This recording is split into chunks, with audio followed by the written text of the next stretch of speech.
Good afternoon, everyone.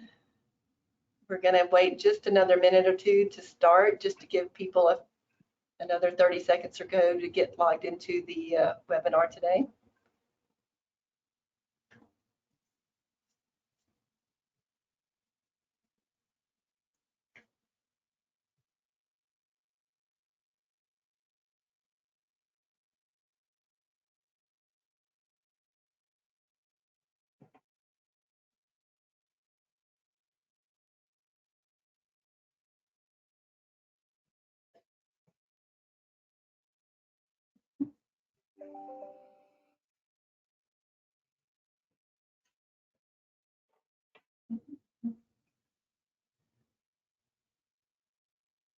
Well, good afternoon, everybody. Welcome to today's webinar. It's titled Re-Energizing Your Strategic Planning Process, and it's brought to you by the Women's Alliance Network of FPSA. My name is Mimi Carty, and I'm the Director of Marketing and Business Development at MG Newell, and I'm also a member of the Women's Network and co-chair of the Professional Development Committee. So the Women's Alliance Network is an incredible group of women. We strive to promote women in the food processing industry. So if you are interested in joining the network, please go to fpsa.org networks to learn more about the Women's Network. FPSA also has a lot of other networks that you can join and be interested in. So again, go to the website and check it out. If you have any specific questions about the Women's Alliance Network or the other networks involved with FPSA, you can reach out to Elena Sierra, and you can see her email shown there on the screen. So for today's webinar, our presenter is Abby Donnelly. She is the CEO, coach, and owner of the Leadership and Legacy Group. Abby has extensive experience on the leadership side of succession and exit. So she works closely with business owners and C-suite leaders to develop their succession plan, help them navigate challenging conversations, drive action-oriented strategic plans, and define an exciting next chapter for the company. And I know this personally because Abby has worked with MG Newell on our strategic plan in the past, and we are actually working again with her on an updated version of our strategic plan. So I can attest to her ability to help navigate changes in any organization. So at this point, we're going to hand over presentation of this to Abby. So one quick thing before Abby gets started, if you have questions at any point during today's slides, feel free to enter the questions, raise your hand, and we would like to answer questions as we go along rather than waiting to the end if that's possible. So Abby, at this point, I'm going to hand it over to you. All right, terrific. So I've got to ask, can you see my screen? Yes, I can see it. Okay, terrific. Can you see me? Yes, we can see you as well. Okay. Well, that's great. I can't see either one, so well, I can see me. All right. Well, thank you so much, Mimi. I'm excited to be here with you today and with the group that you've got for today's program. For me, strategic planning started back in 1997, and I found myself in a position with Procter & Gamble where I was in charge of running the strategic planning process for the laundry division. And I really didn't know anything about strategic planning. And so I found myself in a situation where I had to figure out what I needed to do, and then I had to align the organization. At the time, we had 4 laundry plants that were scattered across North America, and we had a pretty significant need to do strategic planning because we were starting a new change initiative. We were moving from doing each plant kind of doing its own thing to a place where we were going to have everybody aligned with an initiative that was a lot like lean manufacturing. We called it integrated work system. It was really based on something called total productive maintenance. And so I got involved in a leadership role and had to learn pretty quickly what strategic planning was about. And what I've learned since then is that everybody has their own opinion about what strategic planning is and their own way of doing things. So what I'm going to share with you today is really my experience and my process. And because there are a lot of other examples out there of how people do strategic planning, you may find that it looks different than what you've been exposed to.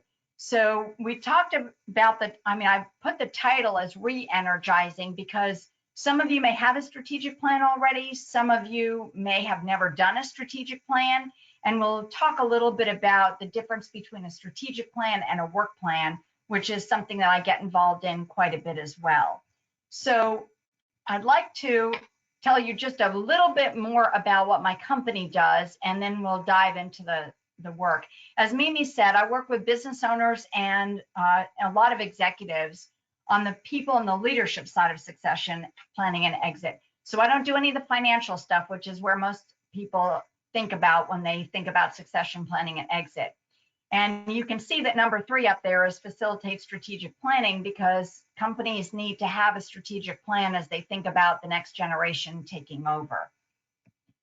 A little bit more about me. I have facilitated hundreds of strategic plans over the last 35 years. I've done it with small businesses, as Mimi described with MG Newell.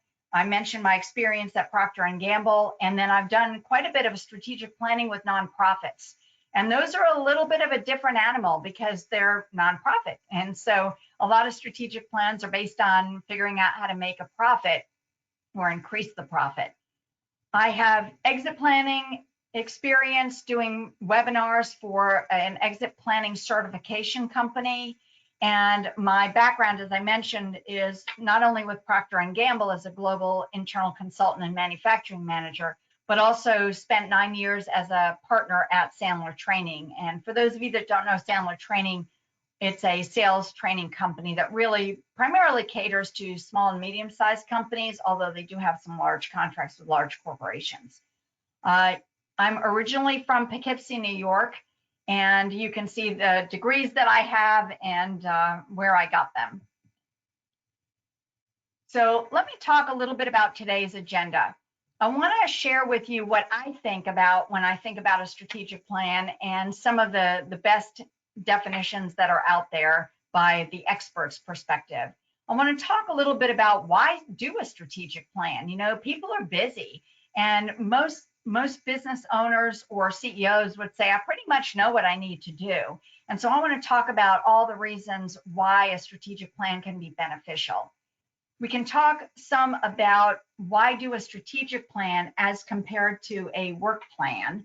And then I'm going to go through some experiences that I've had in terms of building your plan, and you'll get a little bit of insight into how I've done mine, the ones that I work on.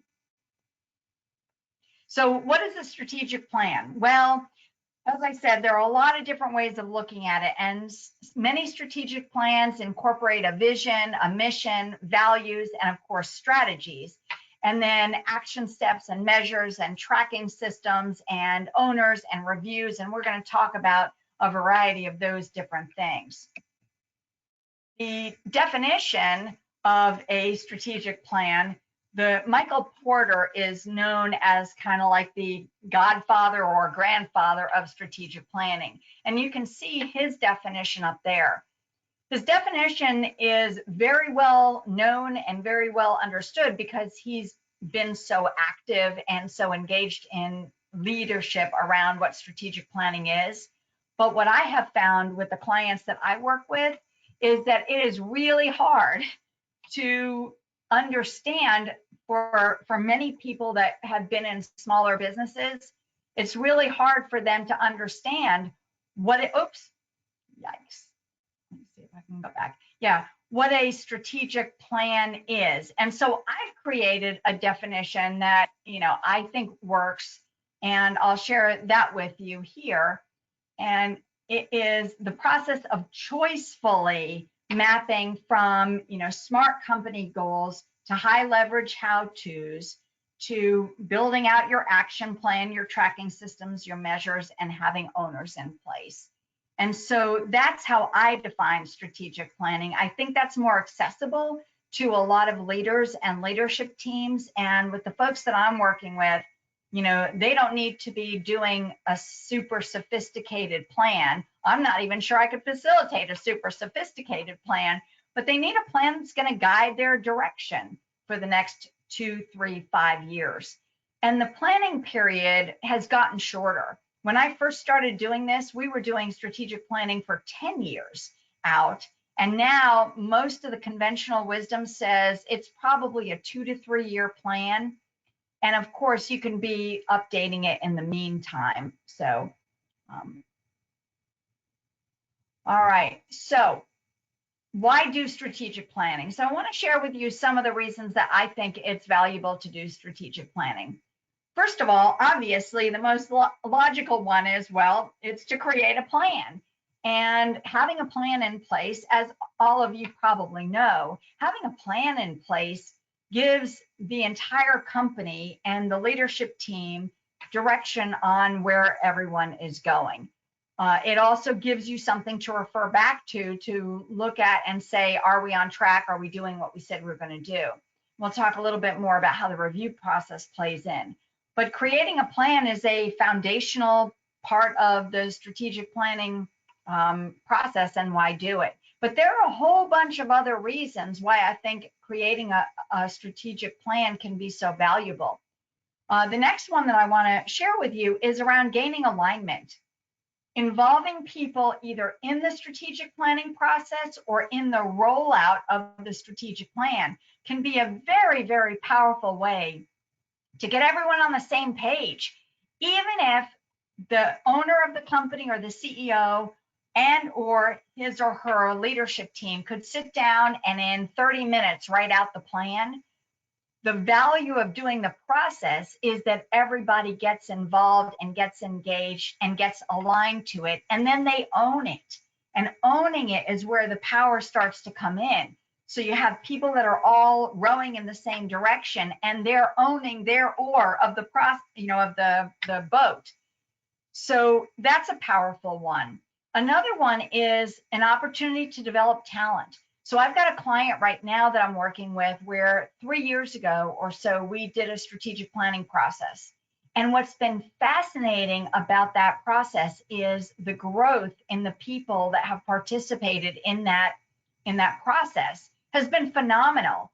And so now, as we've been going through succession, what we're talking about doing is doing another round of strategic planning. First of all, because they've already accomplished much of what was in their strategic plan from 2 or 3 years ago, even though it was a 5-year plan.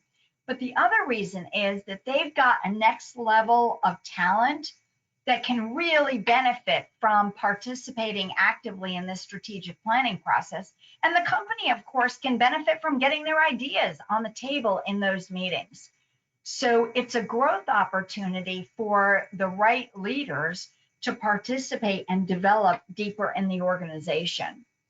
Another one is that it really drives rigor in the process. You know, you probably heard the phrase that what gets measured gets done. Well, when you have a plan and you're reviewing it on a monthly and a quarterly basis, and you're looking at what are you accomplishing, and you're looking at the tracking and measurement systems, that's rigor that ensures that movement is happening, that things are happening. So that's a valuable piece of the process as well. It's also helpful to set and communicate the direction. I mentioned earlier, getting everybody on the same page is so valuable. And oftentimes the strategic plan is kind of built as something that only the leadership team is working on. And I view strategic planning as something that needs to be deployed throughout the entire organization. And Mimi had mentioned that we work together. And one of the things that Mimi did that I thought was so incredibly valuable was she ran the strategic planning process after the initial framing of the plan.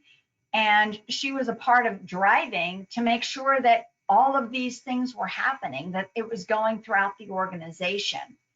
It also ensures meaningful engagement in conversation. You get to discuss and debate and explore what are the right strategies for our organization and what should we be looking at. And so having that conversation and some time set aside to really do that is something that a lot of companies don't invest in. And I think it can be such a huge value add. Succession strategy, I mentioned how I'm using it. A new successor coming in, I kind of have this philosophy that the strategic plan needs to be something that the successor that's coming in can run. And if they can't run that strategic plan, you got two choices. You either need a new strategic plan that they can run, or you need a new successor. So succession strategy is a piece of it for some companies that are in that phase. And then the last reason that I put up here is to surface issues. Sometimes the strategic planning process can be an incredibly valuable way to surface some challenges that the organization is having and get a group of people targeted on working through them. And these are higher level issues often. Certainly you should be, bringing a team together to work on your regular problems and challenges that you have in your business. But in this case, it's surfacing higher level issues. So they could be, external threats that you need to address, or competitive challenges that are out there that you want to do something with. All of those things can be very valuable. So I'm happy to take any questions, by the way, as we go. So you can put them in the question box, and I think Mimi and Elena will jump in if there's anything that you want to pop in on. All right, so I wanted to give you a couple of examples, and there are zillions of examples of strategy out there, but for me, I wanted to give you some pivot examples where, to me, it was an example where a company made a significant change in their direction. Most strategic plans are not major pivots, but the idea behind a strategy is that it's big enough to be compelling and different. So it's the high level how. So a couple of examples that you may be familiar with. IBM used to be a hardware company. They made a strategic pivot to bring in consulting because they saw the competition. My dad worked for IBM for about 37 years until he retired. But they saw that there was opportunity and competition on the consulting side, and felt like that would be a good strategy for them to transition into. And of course, they still do hardware, but their consulting arm is substantial. Another example is Netflix. If you remember back in the day when Netflix started, of course, they put Blockbuster out of business, and they did it by mailing DVDs, so you never had to go to the store. You just figured out what movie you wanted to watch, and you either got the DVD in the mail, or later I think Redbox was the one that popularized the kiosk. But then they moved from mailing DVDs to streaming DVDs, and that was much faster and easier. And now they're doing many other things, including producing their own shows and movies. And so that was a strategic pivot. Another one is many grocery stores are doing this, but it used to be that when you went to the grocery store, you just bought packaged food. And of course, you all in this market know better probably than most people, because that's what you provide through your business. But these days you can go into most grocery stores and you can just get a styrofoam or paper plastic container, and you can go and pick out whatever you want, or you can go to the deli counter and get stuff that's prepared for you already. And that was a pivot. And then the last one I included here is John Warrillow, who wrote a book called The Automatic Customer. His philosophy is that every single company can create some sort of recurring revenue stream, a strategic recurring revenue stream for their business. And I was really surprised about a year ago when we did research on different pest control companies. And the pest control company put us on, I thought they were just going to come when I saw a bug in my house, and they would spray, and, I could scream and they would come and kill the bug. Well, you probably all know it doesn't work like that. They're on a recurring revenue cycle with us, and we sign up, and every month or so they come out to the house and they do their thing, and in theory it keeps our house pest free. So recurring revenue streams could be a strategic pivot for organizations. So those are just a couple of examples, some food for thought to get you thinking. So I want to talk about the difference between a strategic plan and a work plan. Now, I get phone calls all the time from people that say, can we talk to you about facilitating a strategic planning process for us? And I usually don't pursue the conversation about whether they want a strategic plan or a work plan until I sit down with them in that very first meeting. And what I'm trying to do there is understand, what are they trying to accomplish in the strategic planning process? And many people, many leadership teams are looking for a strategic plan. But what I find is that a lot of leadership teams are actually looking for a work plan. And the difference between them is a strategic plan is really a high level look at directionally, where do you want to go, and the high level of how do you want to get there. Whereas a work plan is a much more action, not that strategic plan doesn't get to actions, but it's a much more action-oriented look. The difference between them oftentimes bubbles up when I ask the question, do you know what you want to accomplish? And you want the strategic planning process to create that plan for how you're going to accomplish it. Versus, are you still trying to figure out the direction that you want to take the company? And if they're still trying to figure out the direction to take the company, there may be several that they're kind of debating, or they may not really know what direction they want to take the company, then a strategic planning process is probably the right way to go. But sometimes I sit down with leaders and they say, I know exactly where we need to go. We have the strategies. I want to get the group engaged in figuring out how we're going to get there. What are the action steps and the tactics that we're going to pursue? And so both of those are customized. The action steps they're both going to have action steps, but the strategic plan is going to have higher level action steps at a starting place and then drive into more tactical work. Whereas the work plan will start with a little bit lower level, more tangible action steps right away. Strategic planning, as I said, these days it's maybe 2 to 3 years, but most people come into a strategic planning process anticipating they're going to build a 3 to 5 year plan.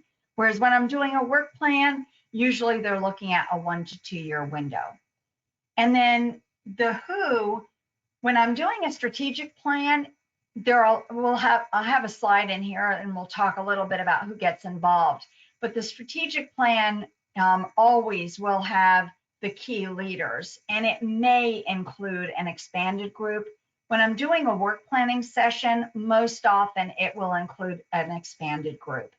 So those are some of the differentiators. And I'm going to talk a little bit more today about the strategic plan, but I'll pepper in some things about work plan as we go.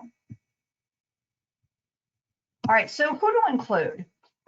Really, in my opinion, there's no firm decision on who to include. I think it makes absolutely perfect sense that the leadership team needs to be there. So I'd be surprised if there were a reason not to include them.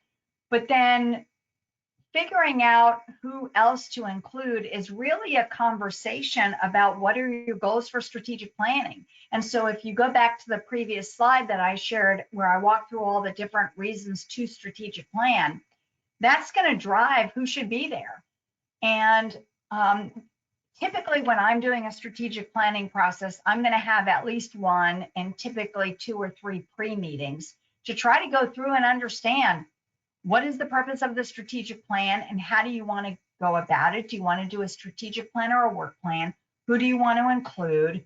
And what's the format that you want to use? And I'll share quite a bit as we go through today on some of the format kinds of things that I've done before that seem to work really well.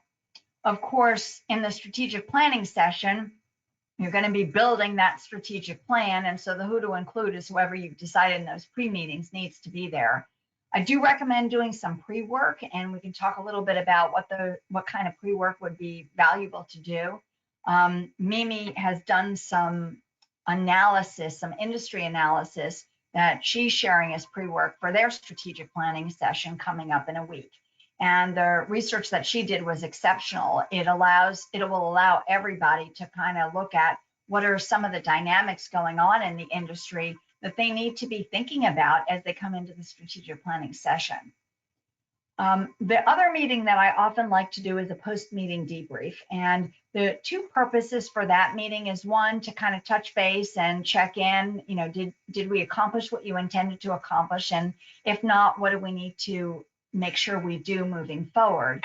And then also to solidify the review process, because years and years ago, I talked to so many people that they did strategic planning and then they put the strategic plan on the shelf and they never looked at it again. And that's a really bad plan. And it's a total waste of time. If you're hiring a facilitator like me to do it, it's a waste of, resources there as well. Because the strategic plan really needs to be an active and evolving plan and process. I did a quarterly review yesterday with a client, and they were marveling. They're just at 3 years into their strategic plan, and they marveled at how much it has evolved because things change and they've just updated it as they need to. And that's how strategic planning should work. It should evolve. And so the quarterly review process gives people an opportunity to make sure that that's happening. So the post-meeting debrief often will include making sure that they've got a review process in place and that they've got somebody ready to lead that. And, occasionally I'll come in and do that. I'm doing that obviously with the client I mentioned that I worked with yesterday, but that's not something that they necessarily need an outside person to do, nor do they need an outside person for the strategic planning process if they've got someone who can manage that. So this is the top part of the planning process that I use. And you'll notice that I have here, choose the components. So not every strategic planning process needs to include all of these components.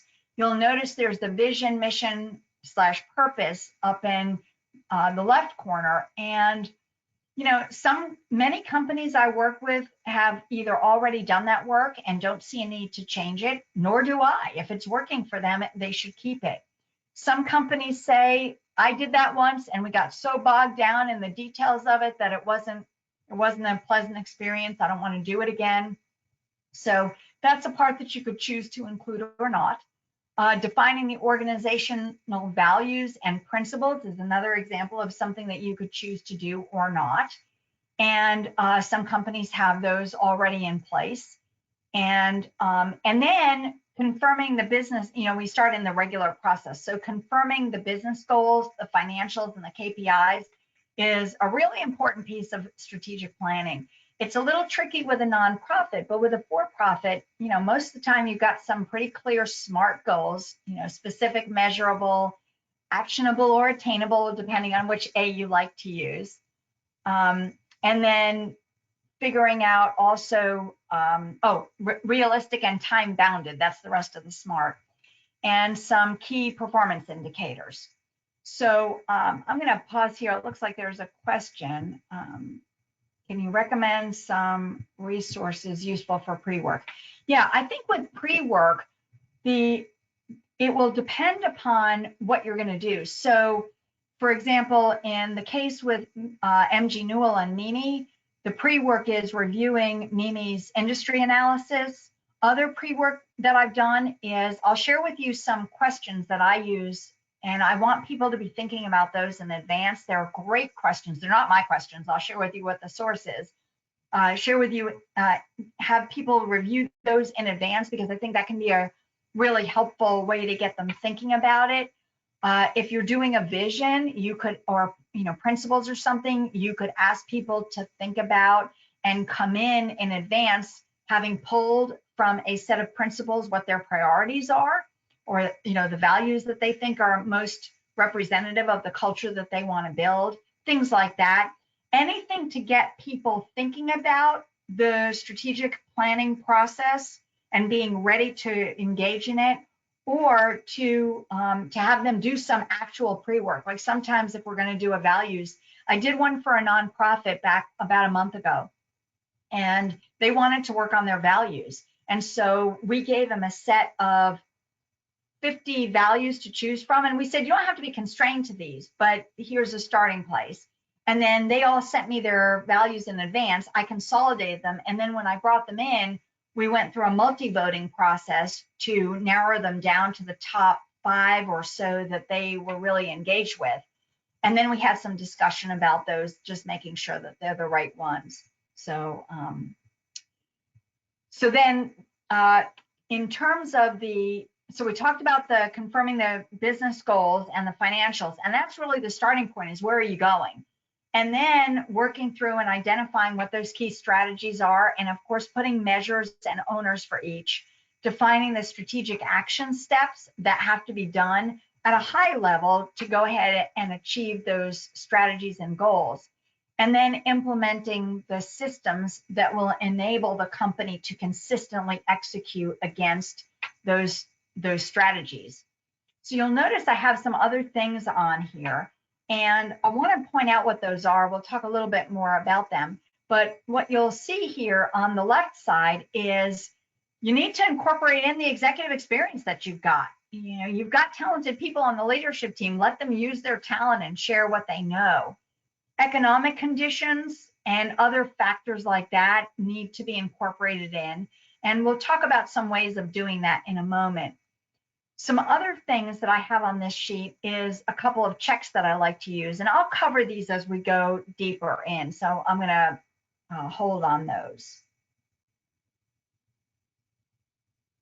All right, so I like to begin thinking, if it's the first time a company is doing a strategic plan, or if I feel like this is the right first question to ask, is helping the company get really clear on who is their ideal target market, because understanding their target market and their unique competitive advantage kind of helps position where are they going.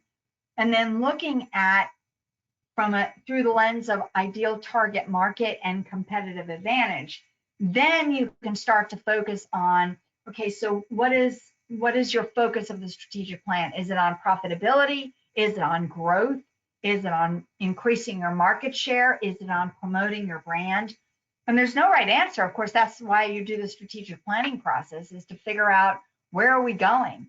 But if you don't have a clear foundation on who you're going after from a target market standpoint, and start to get some clarity on your competitive advantage, then it's going to be a whole lot harder to gain alignment around what the focus needs to be for the strategic planning process.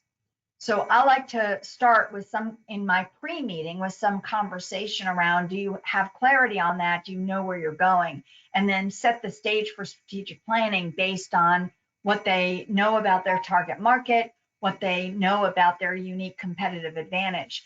And if they don't have that in place, that may be where we start the strategic planning process, is figuring that out. If they know all that, then we can dive into profitability or growth or market share or brand, or maybe more than one of those, for sure. Oops.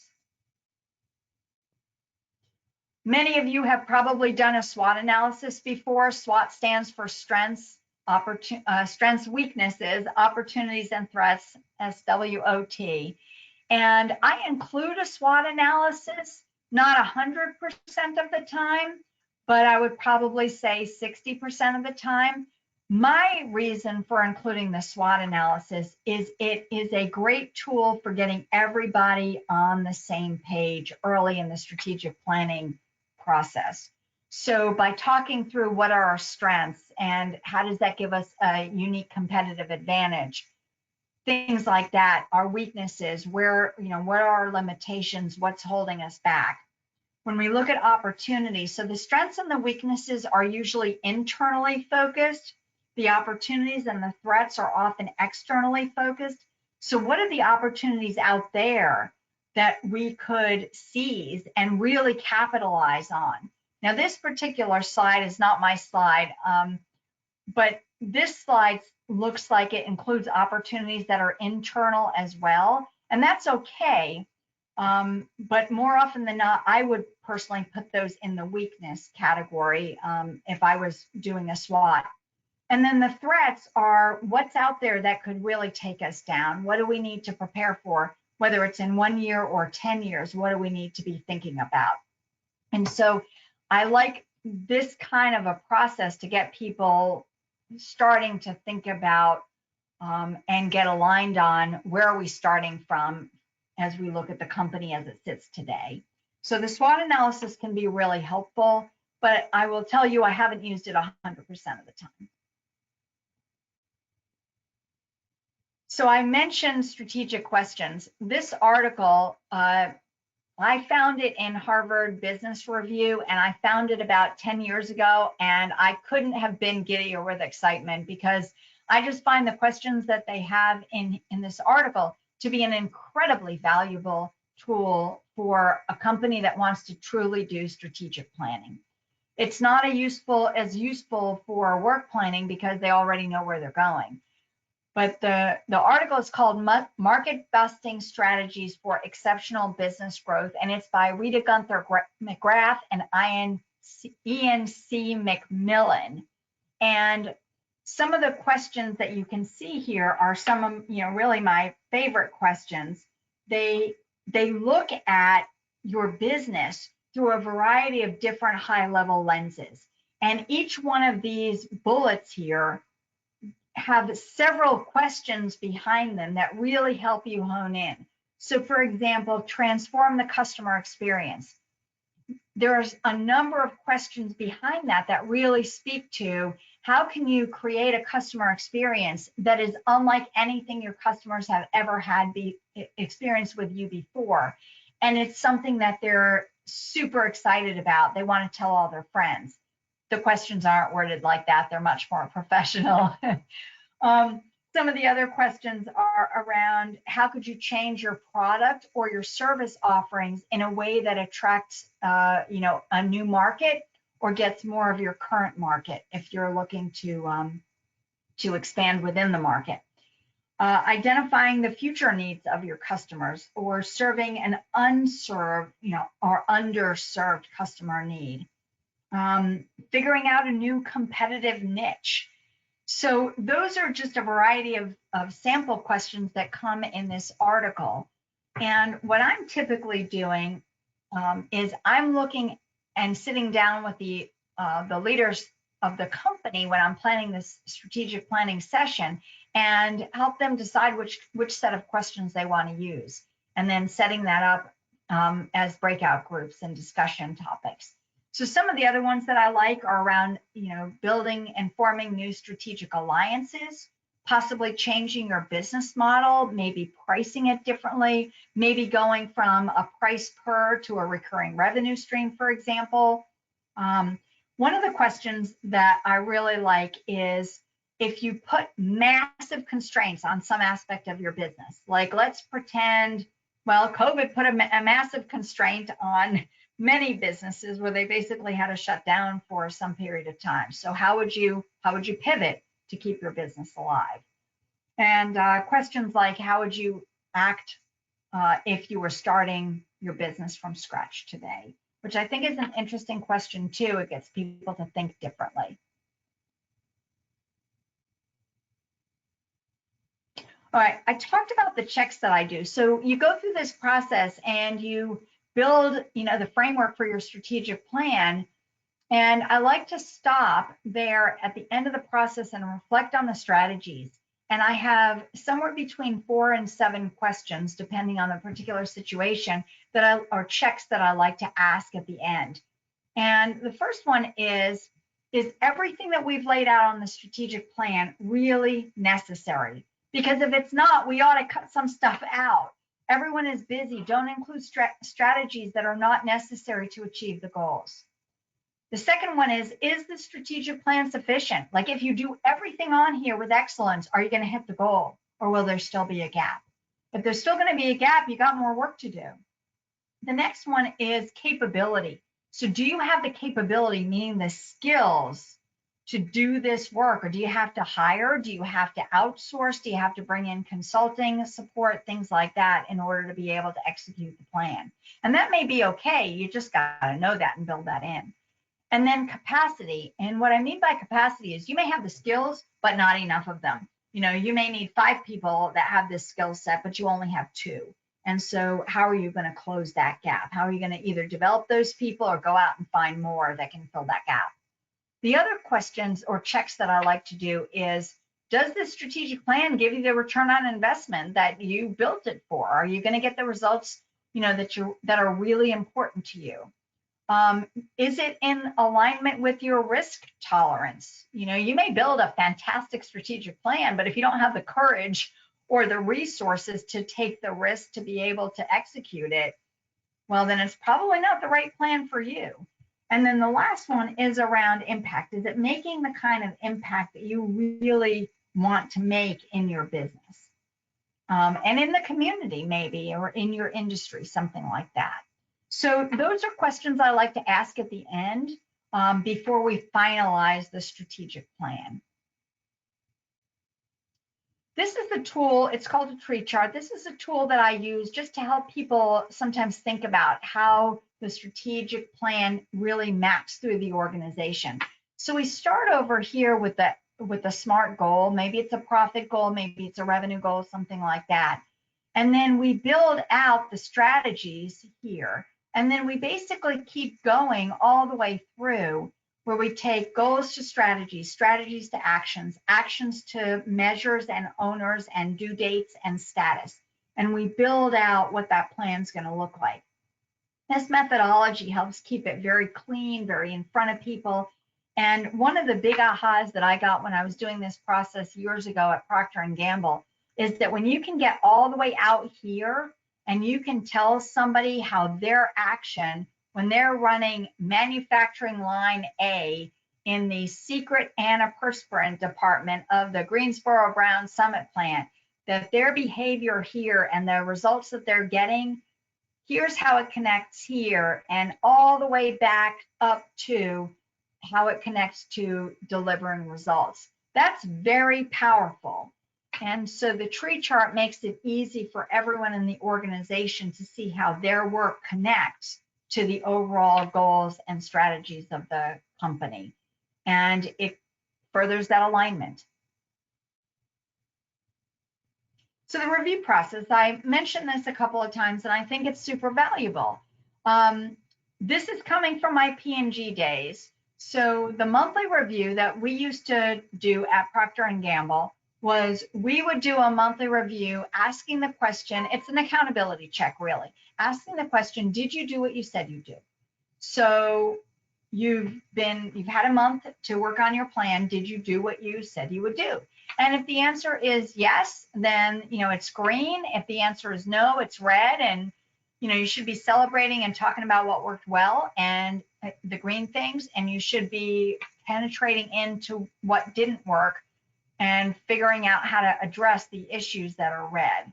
And we used to use yellow too to say, uh-oh, this is not quite, this is about to go off track or something like that.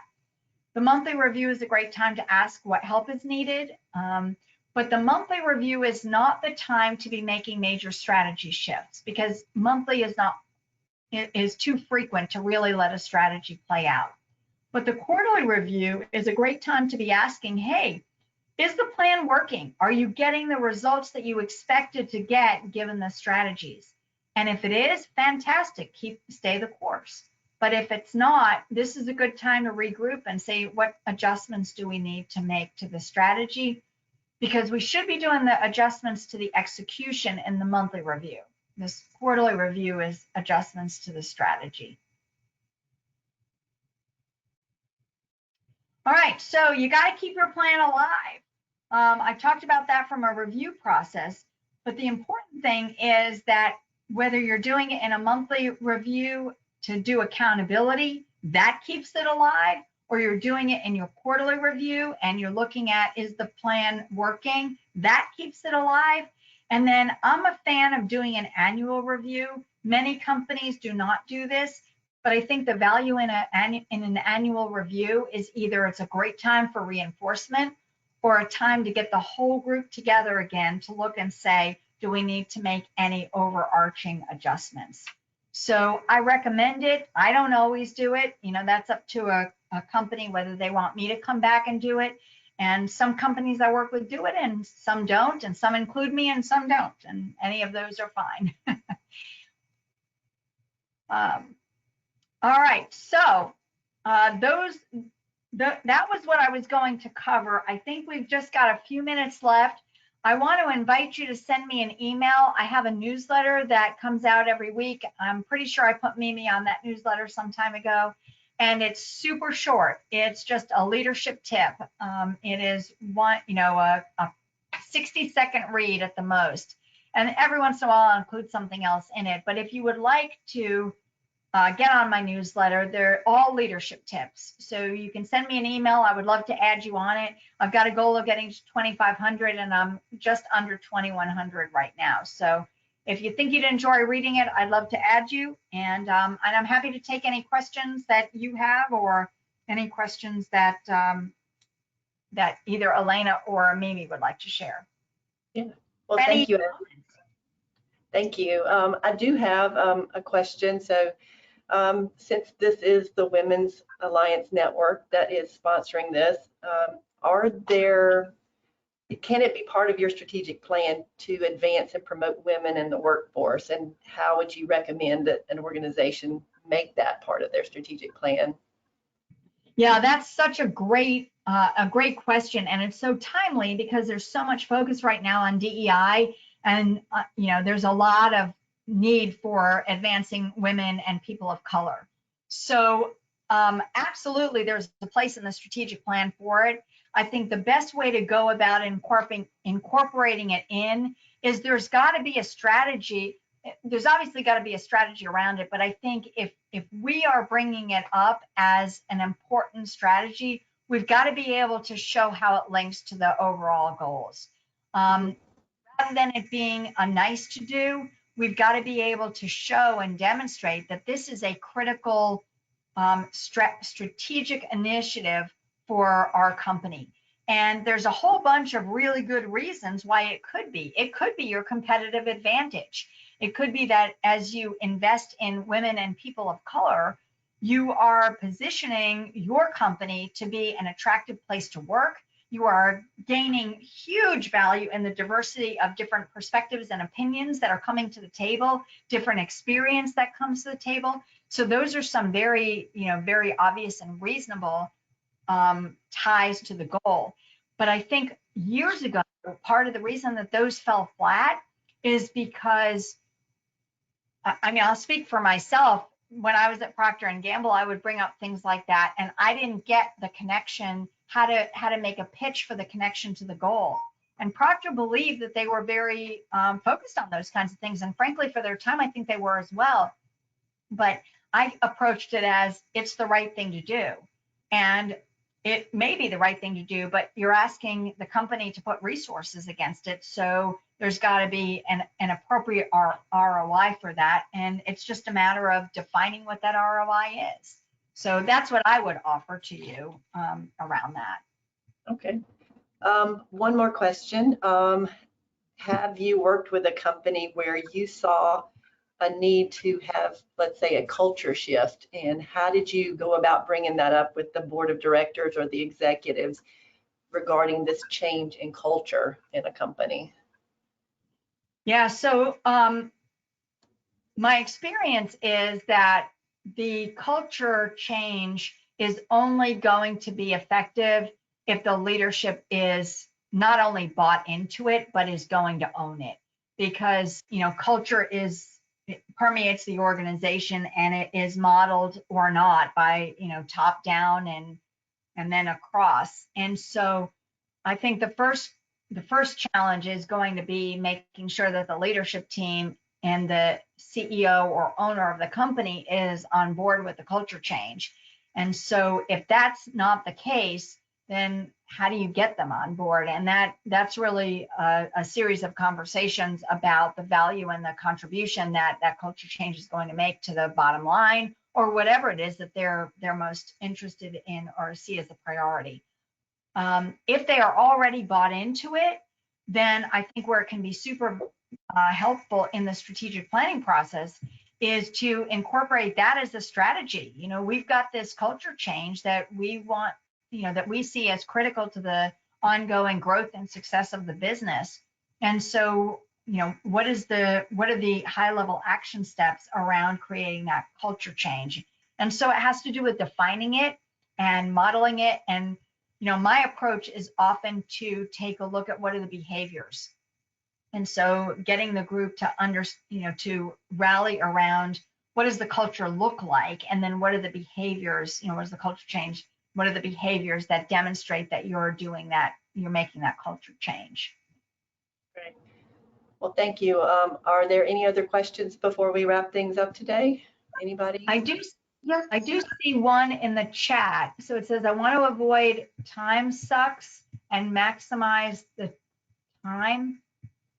It's related to his first question, which is for our first planning meeting, what common pitfalls or time drains should we avoid to make sure there's no time sucks and we maximize the time for the first planning meeting? Yeah, so the biggest time sucks that I see in planning meetings are the tendency for the conversation to get way far off track, you know, and so the first thing that I would tell you is to either bring in a facilitator to help make sure that that doesn't happen, or to designate somebody on the leadership team or in the company who's going to play that role, and make an agreement up front that the facilitator's role is going to be to keep the meeting on track and to have an agenda and to have times laid out on the agenda. Because even if you allow those times to slide a little bit, the agenda with times gives you the opportunity to say, hey, look, we need to stay on track. I need to pull this conversation to a close, or to say, hey, we're getting off track.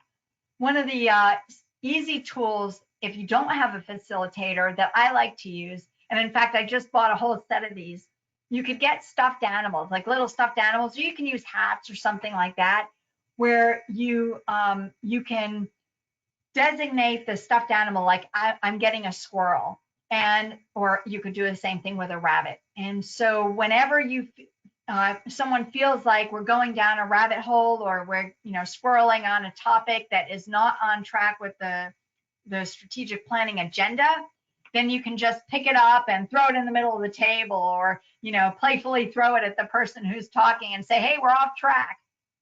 That's the biggest time suck, is when the meeting sort of derails into a topic of discussion that may or may not be very closely related to the agenda, and you never get to the topics that you need to, or you don't have the rigor to actually figure out what are the high level action steps, and how do we convert those from strategies to action steps, which I think is the most valuable thing to do in the plan, and come up with some of those critical measures.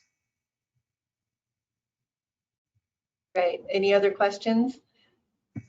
If not, thank you, Abby, for your time today and for all of sharing your experience with us. Again, I'll promote Abby, reach out to her, email her if you want to get on her newsletter. It's been really wonderful. And then finally, go to the FPSA website, check out the networks, both the Women's Network and all the other networks that you can get involved in. But thank you, and stay in touch. We'd love to have you all attend our next professional development webinar. Thanks.